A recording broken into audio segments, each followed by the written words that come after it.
Good evening mga paps.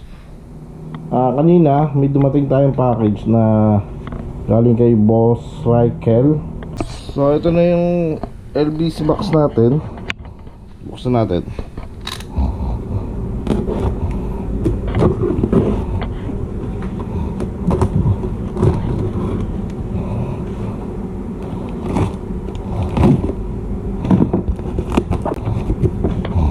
Ang laman ng kahon.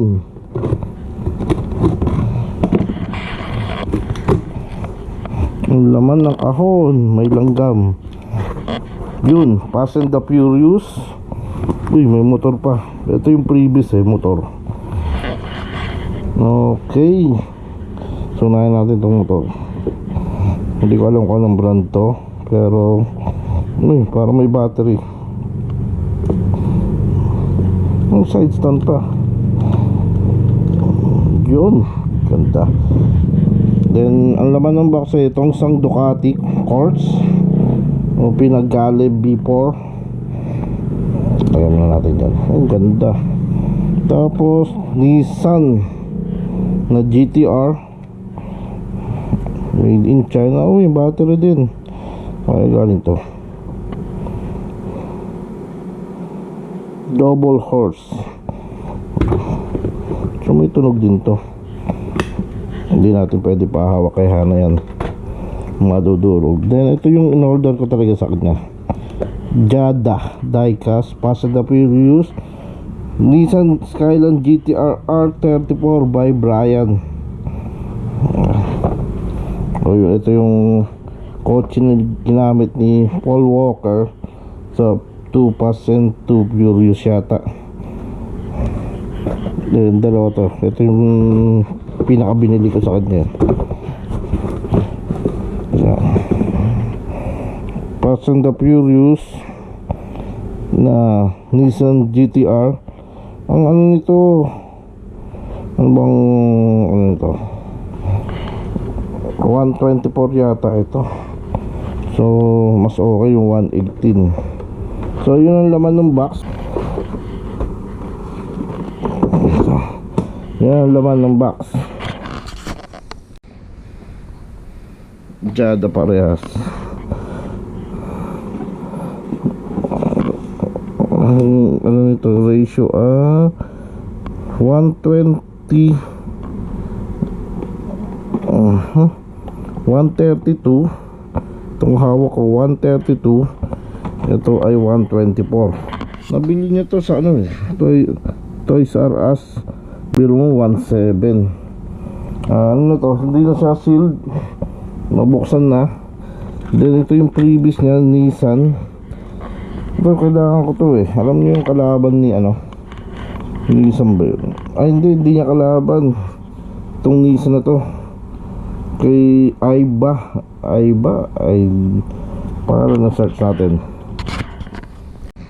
Yun kay Senpai Sean Aiba Nissan GTR mismo. Ayun, ito siya, itong Ducati Pinagale B4. Yung mga previous. Ganda rin ito. Iyan natin to. Ano ba yung kaano nito? Kulay gold siya o dilaw. Ano sasakyan yun?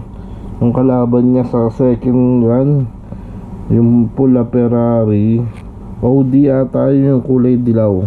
So nahanap tayo para mapagawa natin to ng diorama. Naglalaban silang tatlo, isang Ferrari saka yung dilaw na yun.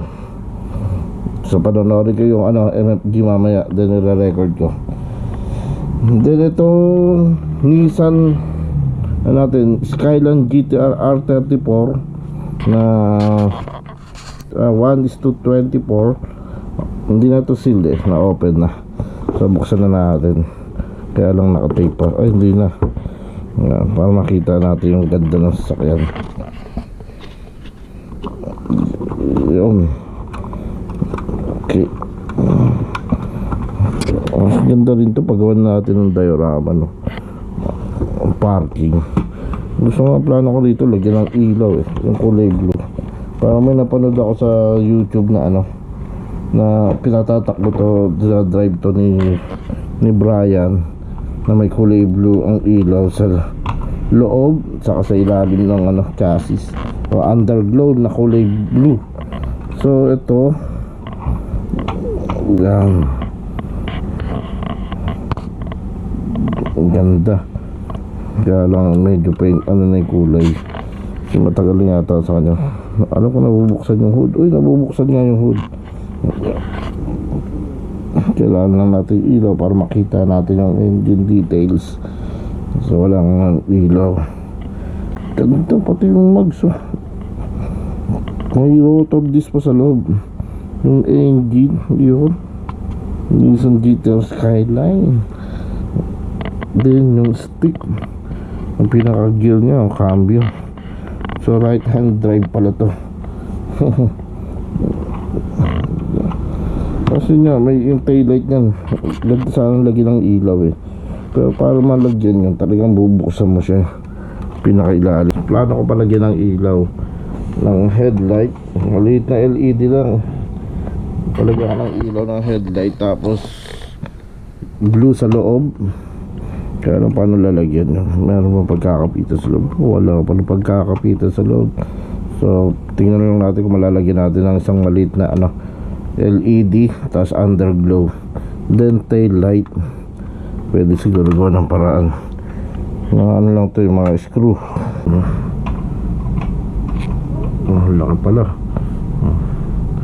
Kasi sumiikot. Yo, kulang tayo sa liwanag talaga. Diba ang ganda? Then itong ating Nissan GT-R din na Nismo, hindi yata na mabuksan yung hood nito. Parang ano to eh, pull back. Yun, pull back siya. Wow, pull back. Then itong ating Ducati Corse Panigale B4. Oh, may rotor disc pa, dalawa. Rotor disc sa likod, isa. Tingnan natin yung fan belt. Belt ba to? Chain. Oh, chain drive pala to. Ganda ng ano, datingan. Manila side mirror. So okay, hindi ko lang alam kung anong brand to, pero previous lang, kaya medyo okay na. Display natin to. Yan mga previous nya. Nissan Skyline GT-R. Then ito rin, kasabay din to, sinama rin niya 1.5, yung 4 na piraso. Sa totoo lang yung 1.5 dapat, itong dalawa lang. Ay hindi, 1,000 lang pala nakuha natin. 1,000, tama ba? 1.5, bali 4, pinagpadagdag siya dahil para doon sa dalawa. So buksan natin tong ano, yung GT-R na 132.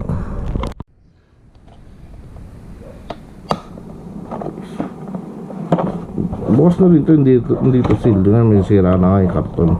So pagagawa ko na lang ito ng diorama parking. Yan. Yun. So ang dami palang gawa ni Jada. Alam ko nakabili ako sa Hong Kong dati eh. Itong kay Dodge Charger ni Toreno. Sa kay Brian din eh. Ilalabas ko, kukunin ko sa lagayan sa ano. Hindi ako fanatic na ano, hindi ako fanatic ng mga kotse ni Fast and the Furious. So ito, naka-screw pa. Ayun, isa lang.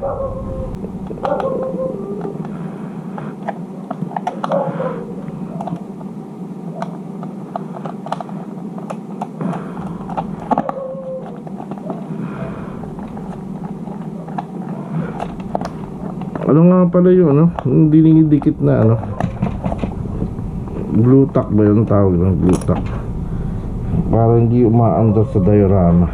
So ito, gusto ko rin palagyan ng ilaw to. Mukhang maganda rin lagyan ng ilaw to. Jada rin ang may gawa. So yun lang, 2 door lang nabubuksan, left and right.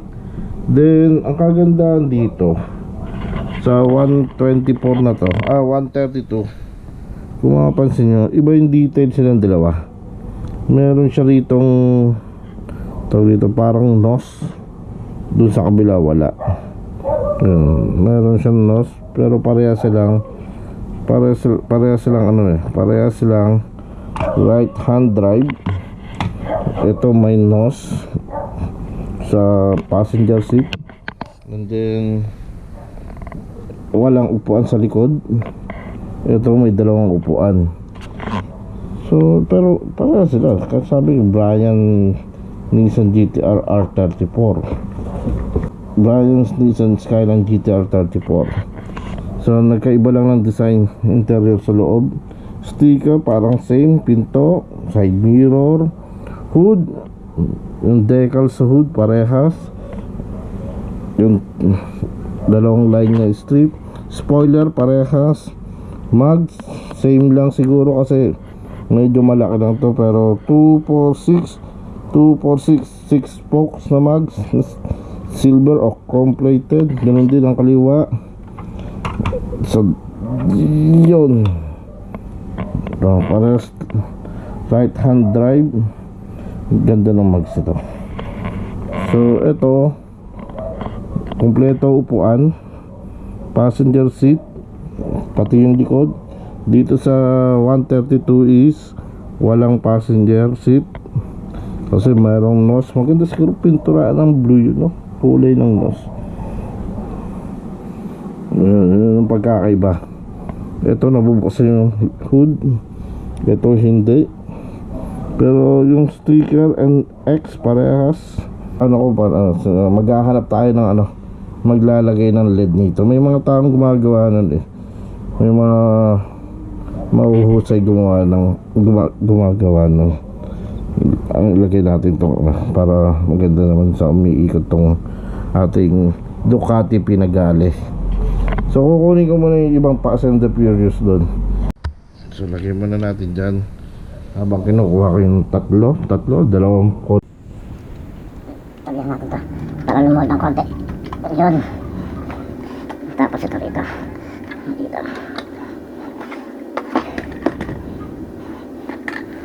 Sorry. So ito pa pala yung isa, diecast din, Fast and the Furious, Nissan Skyline 2000 GTR PGC10. So nagulat ako, naging dalawa to dahil matagal ko nang di nabibisita. Kasi nga hindi ko hilig ang Fast and the Furious. Hindi ko napansin na doble pala yung bili ko nito. Anong gawa nito? Jada Toys din pala rito. Parang parehas lang sila. So buksan natin itong box. Anong bukas na rin to eh. Jada rin ba to? Metal diecast. Wala nakalagay. Jada Toys din pala to, Jada. Tapos ito, kung ito green light Dodge Challenger ni Dom, alam ko binili ko to sa sa Hong Kong ba? Hindi, sa Singapore, sa Universal Studio. Same lang ba sila? Parang same lang. Hindi, ito Jada to eh. Same lang, medyo madumi lang tong isa, napabayaan na to. Yan. Same lang. Parang bilis naman kumupos ng kulay nito. Hindi, parang mas malaki yung isa. Labas na natin.